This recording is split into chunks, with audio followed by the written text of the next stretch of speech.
चैतन्यं शाश्वतं शान्तं व्योमातीतं निरञ्जनं बिन्दुनादकलातीतं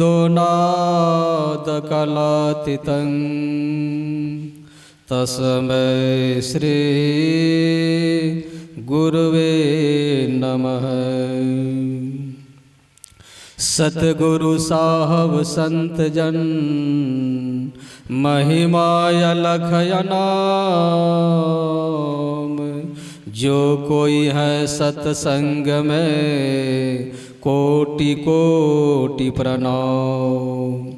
बोलिए प्रेम से श्री सद्गुरु महाराज की। अव्यक्त रूप से सर्वत्र विराजमान श्री सद्गुरु महाराज के युगल पाद पद्मों में कोटि कोटि नमन। उनके हृदयावतार के श्री युगल पाद पद्मों में कोटि कोटि नमन। अपने निवास में निवासित परम पूज्य पाद ब्रह्मर्षि चतुरानंद जी महाराज के श्री युगल पाद पद्मों में कोटि कोटि नमन।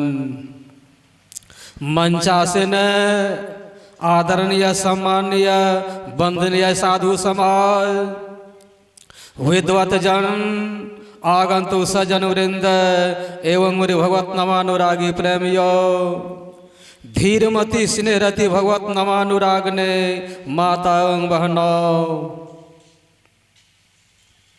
संत श्रोमणी श्री गोस्वामी तुलसीदास जी महाराज कहते हैं कि धन्य वह देश धन्य वह ग्रामा, होत जहां सत्संग हरि नामा। धनु जगह को कहते हैं, धनुष स्थान को कहते हैं, धनुष ग्राम को कहते हैं, जहां पार ब्रह्म परमात्मा के पावन नाम की चर्चा हो रही है। ध्यान देंगे, हमारे गोस्वामी जी महाराज कहते हैं कि हरि कथा जहां होता उचारा, सकल देव मिली चले पगुधारा।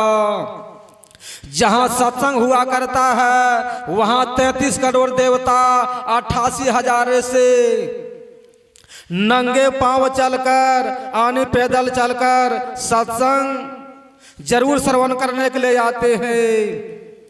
उसमें भी सबसे पहले हमारे हनुमान जी महाराज आते हैं। हमारे महापुरुषों ने कहा कि रामायण श्री तुलसी कृता, प्यारे कथा कहूँ अनुसार, सुंदर आसन सुचि सुभगा आइए पवन कुमार। हमारे हनुमान जी महाराज जब कथा प्रारंभ हो जाता है सबसे पहले आ जाते हैं, और जब कथा समाप्त हो जाता है पीछे जाते हैं। ऐसे थे हमारे हनुमान जी महाराज। तो हम आप धन्य हैं जो उस पार ब्रह्म परमात्मा के पावन नाम की बहती हुई सरिता में अवगाहन कर रहे हैं। जो परमात्मा हमारे रोम रोम में, कण कण में, जर्रे जर्रे में, पत्तों पत्तों में, खूंटे में, खंभे में, लाड़ की जलती हुई रोशनियों में, आसमान के टिमटिमाते हुए सितारे में, चंद्रमा के शीतलता में तथा सूर्य के तपते हुए गोले में, हाथी में, घोड़े में, ऊंट में, पिल्लू में, पकोचा में, मानव में, दानव में, यक्ष में, गंधर्व में, किन्नर में, अंडज में, पिंडज में, युष्मज में, अंकुरज में, 4 खानियों 84 लाख योनियों में भर करके सारा संसार परमात्मा से लबालब भरा हुआ है। जिस परमात्मा से एक बिंदु खाली नहीं, कोई एक ऐसा स्थान खाली नहीं जहां परमात्मा नहीं है। जो परमात्मा छुपे रुस्तम की तरह बैठे हुए हैं और सारे संसार की खबर को ले रहे हैं। यह परमात्मा की आवाज जहां तक जाती हो, यह आवाज दूषित वातावरण को भी शुद्ध कर देती है। ऐसी क्षमता है इस पावन नाम की सरिता में। तो ऐसे सर्वशक्तिमान परमात्मा के पावन रूपी गाथा में हम अपने आप को अवगाहन कराकर धन्य कर रहे हैं। ध्यान देंगे। यह जो सत्संग ध्यान अधिवेशन हो रहा है, विशेषाधिवेशन हो रहा है, संतों ने इसको ज्ञान यज्ञ कहा। कारण इसमें ज्ञान की बातें ही बतलाई जाती हैं। पहले राजा महाराजा लोग विश्व विजेता के लिए अश्वमेध यज्ञ किया करते थे।